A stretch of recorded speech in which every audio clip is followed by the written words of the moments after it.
Welcome to Finding Forgiveness, a family fairy tale podcast. Join host Susan Gibson as she summons the courage to ask the hard questions, probes deep, dark secrets, and attempts to fill in the gaps while exploring the relationship between her and her mother. Discover the magic of self-discovery, relationship exploration, and the profound journey of forgiveness. Now, your host, Susan Gibson.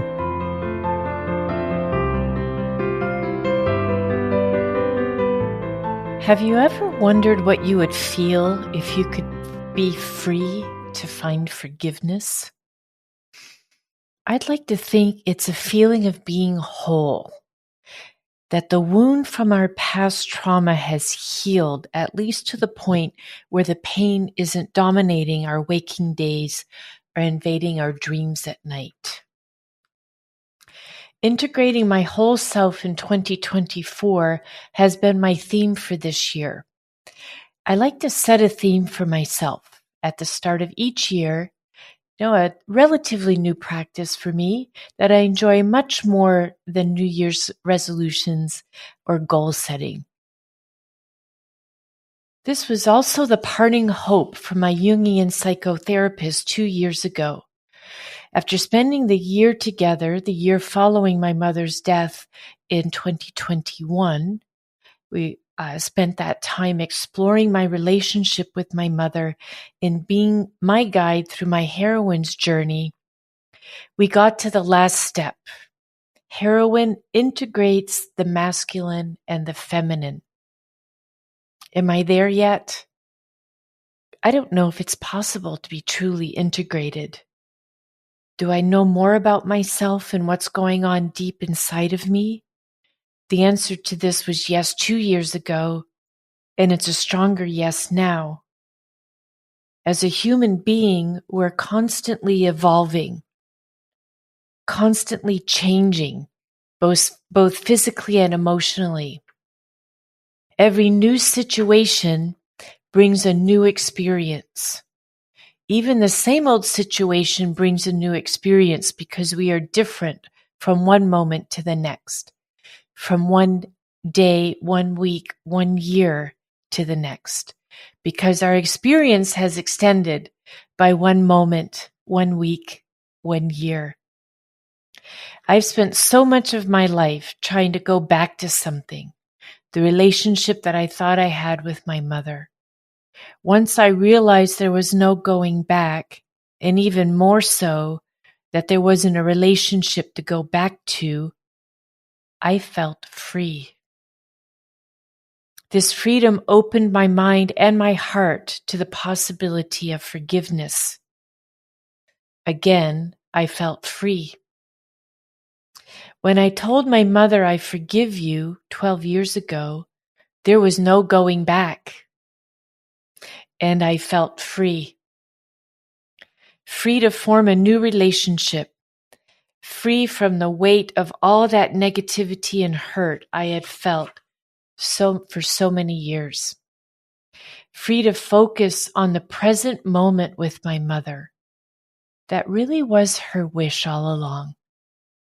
That we could just be together in the moment, not looking back, not looking forward, just being together for a moment at a time, a moment of transformation. Morgan Harper Nichols tells us, tell the stories of the mountains you've climbed. Your words could become a part of someone else's survival guide.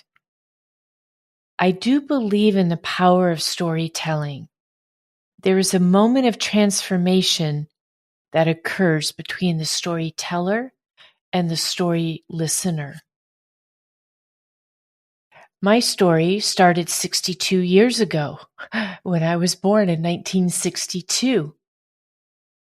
But my family fairy tale stretches much farther back than I even know. If you believe Carl Sagan, the cosmos is within us. We are made of star stuff. We are a way for the universe to know itself. I love this thought that we are all connected throughout the cosmos. I love this thought around integration as well. The fact that we are a way for the universe to know itself. That's an integration of self as the universe. I know that I am the product of all my ancestors, their hopes and dreams, their trials and tribulations, their wisdom and their failures. And I revel in that thought. It's like a warm embrace that I can breathe into. According to James Hollis, we all live out unconsciously reflexes assembled from our past. I would say reflexes assembled from our collective past. Each one of us influences and affects someone else, who influences and affects someone else, who influences and affects someone else, and so on. Being a human being carries an enormous responsibility because we are not alone.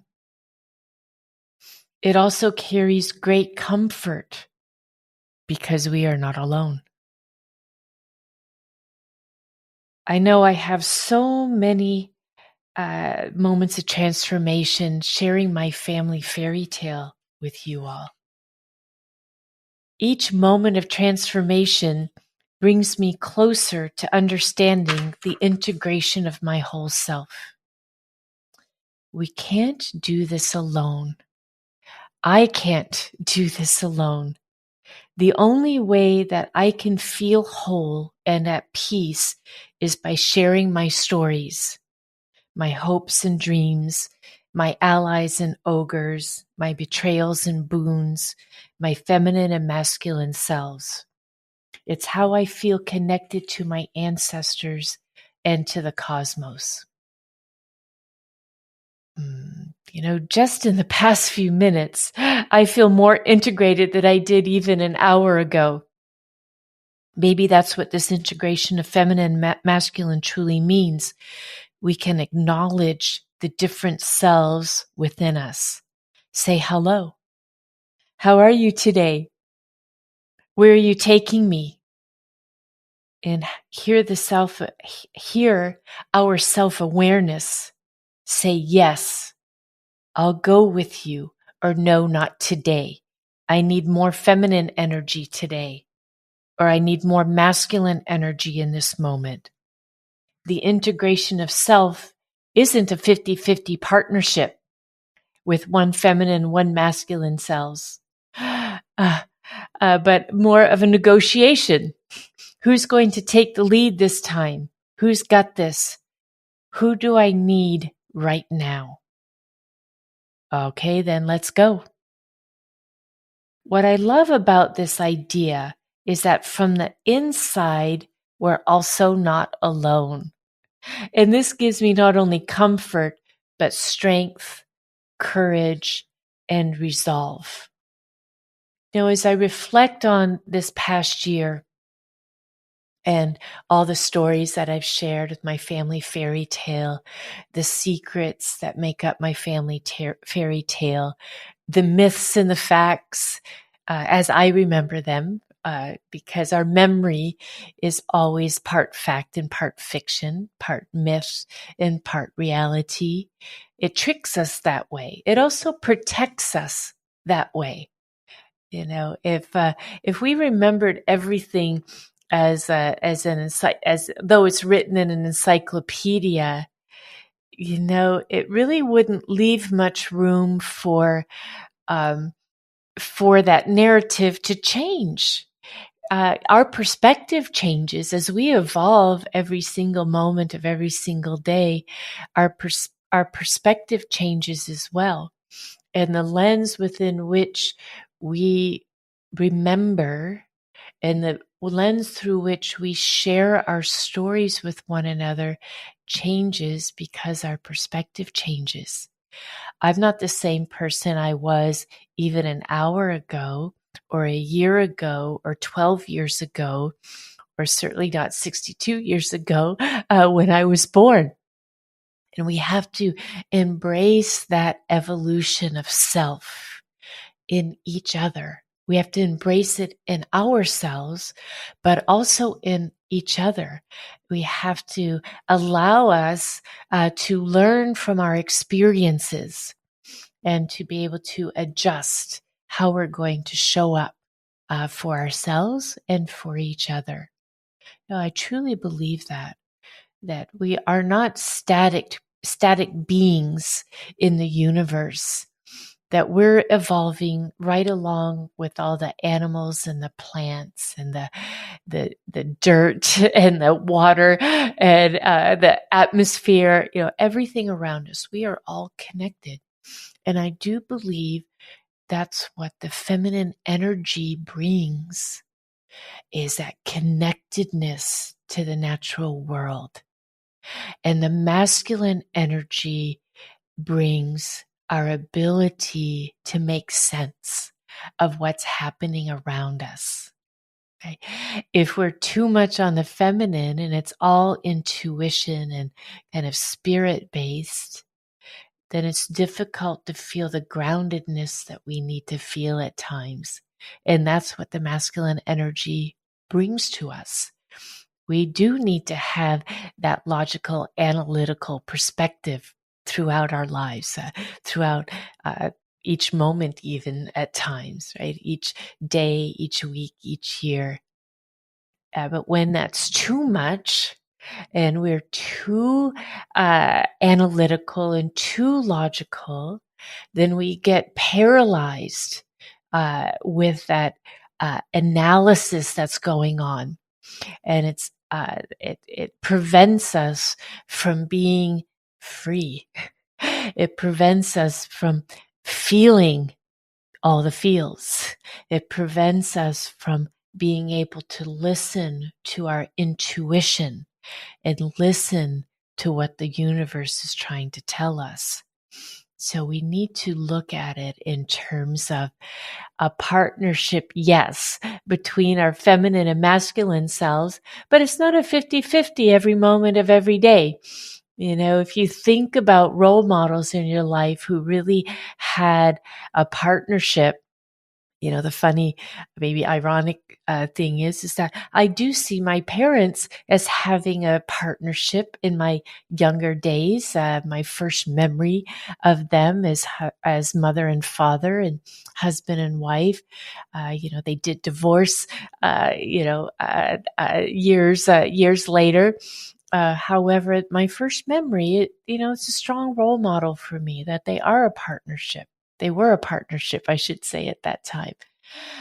In my own life, I'm in a partnership that is amazing and loving and supportive and has that masculine and feminine energy, that yin and yang energy that's there. And some days it's more feminine and some days it's more masculine. And it is that negotiation. And it may not be a verbal negotiation, but that's going on, and to me, that's what partnerships are all about. So if we look at that in terms of the partnership within ourselves of the masculine and feminine, there's that negotiation that's going on. And it's not like we're sitting there talking to ourselves, though I do that also. And as an only child, I'm very comfortable talking to myself. I spend a lot of time in my life and as a child and as a young adult and as an adult, talking to myself. It's not necessarily that. However, there is kind of the briefest of kind of internal dialogue that's going on.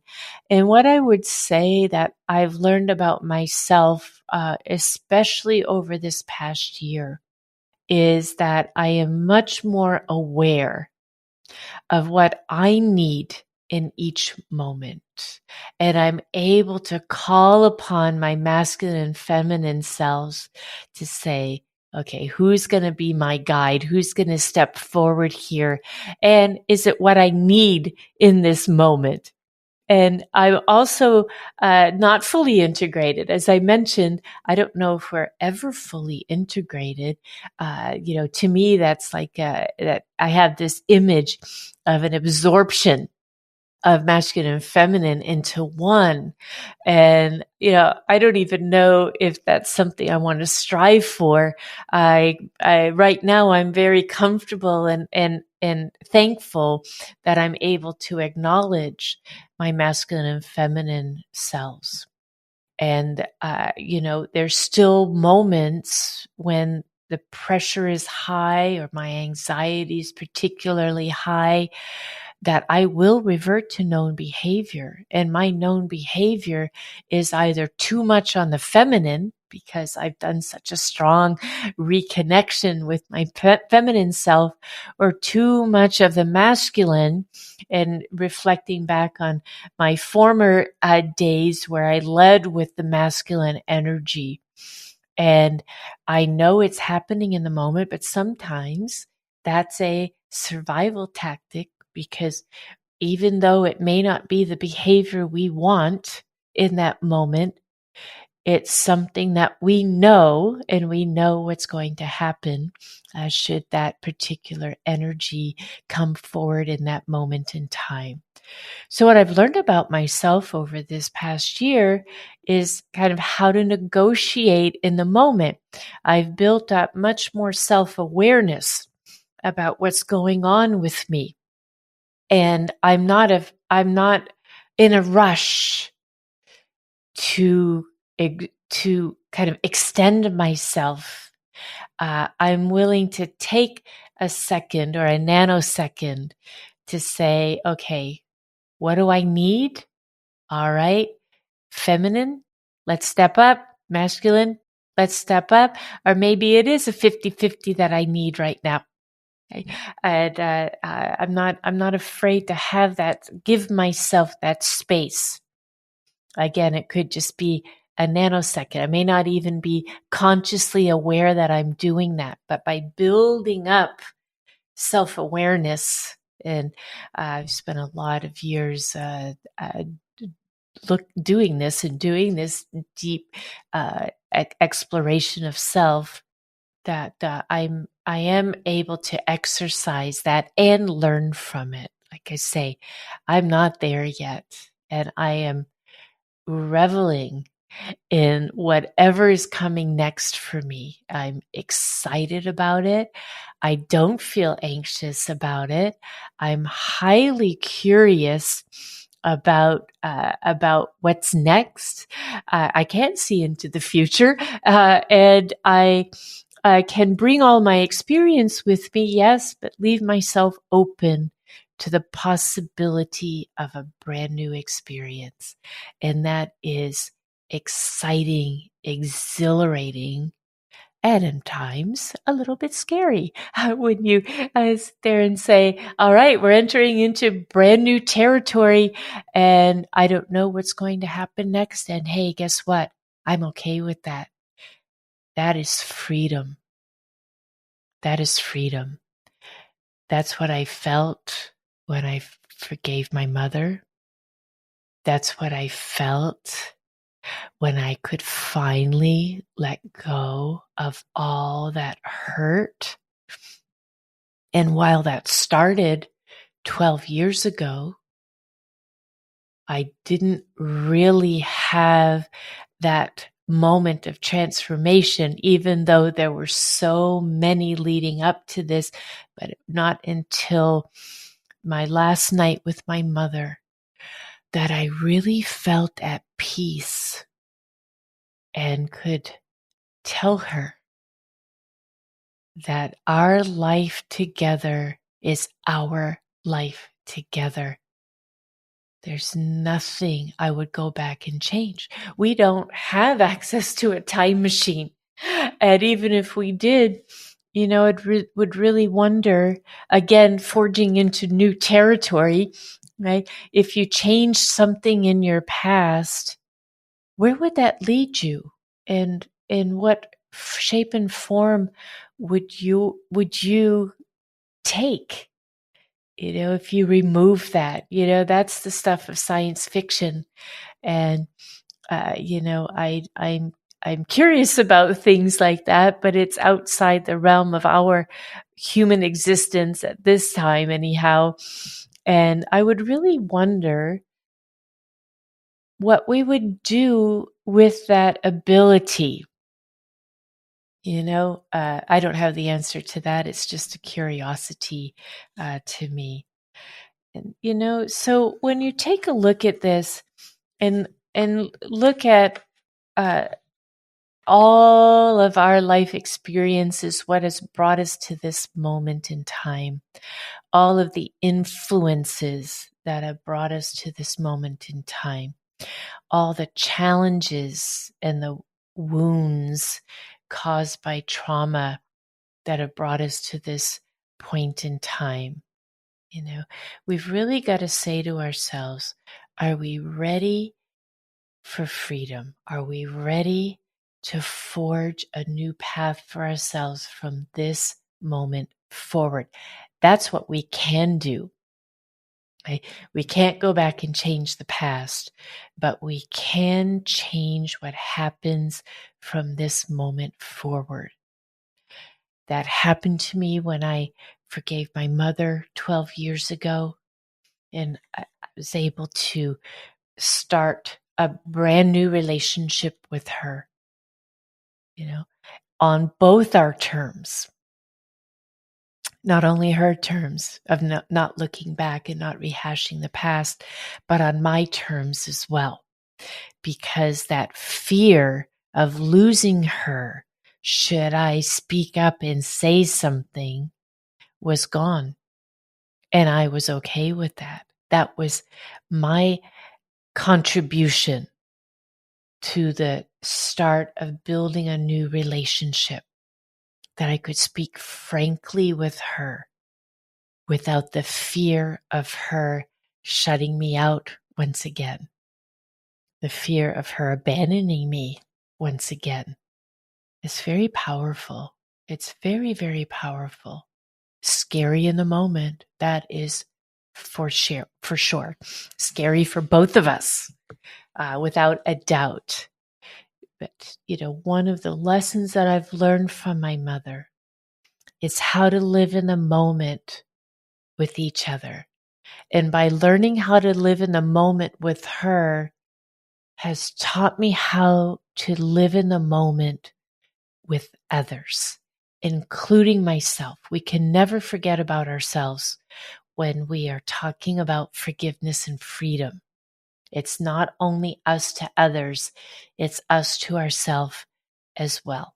That's probably the most important relationship that we have, is with the self, and getting to know ourselves deeply, getting to acknowledge the feminine and masculine in every one of us, deep inside of us, allowing that feminine and masculine energy to emerge, not always in harmony, but emerge, is freedom as well. And, this, it takes us on just wondrous paths. And it's not all perfect. It's not without failure. It's not without heartache and heartbreak. But it also is just filled with hope and optimism and potential and opportunity. And we can't discount that in our lives. So I'm going to continue to work to integrate my whole self in 2024 and beyond, because that self-work never ends. My evolving as a human being never ends. We shed skin cells, just by astronomical numbers every moment of every day. So our physical self changes every day, and if you're at the cellular level, it changes dramatically every day. I know I certainly have changed over these 62 years of my life, and I fell in love with myself 12 years ago, and I continue to have that love affair with myself. I keep reflecting on, the strength, courage, and resolve. This is what my ancestors have passed on to me, and this is what I hope to pass on to to those that I influence and affect, every day. And so, as we reflect on all of this, and as I reflect on all of this theme of integration of self, have you been able to find freedom by forgiving the person who has done you harm, who has inflicted a wound that won't heal? Or are you struggling to get started? I would love to hear your story. You can email me at susan@findingforgivenesspodcast.com. Thank you for being with me today and listening to my podcast, Finding Forgiveness, a Family Fairy Tale. You are now part of my family fairy tale. A big thank you to the team at Produce Your Podcast for helping me share my family fairy tale, moving me closer to the integration of my whole self. You've made me feel loved and well taken care of, and certainly not alone. Until next time, I'm Susan Gibson, signing off with gratitude and appreciation. Thank you for listening to Finding Forgiveness, a family fairy tale podcast. To continue the conversation, visit findingforgivenesspodcast.com and send an email to hellosusan@findingforgivenesspodcast.com to share your story. Until we meet again.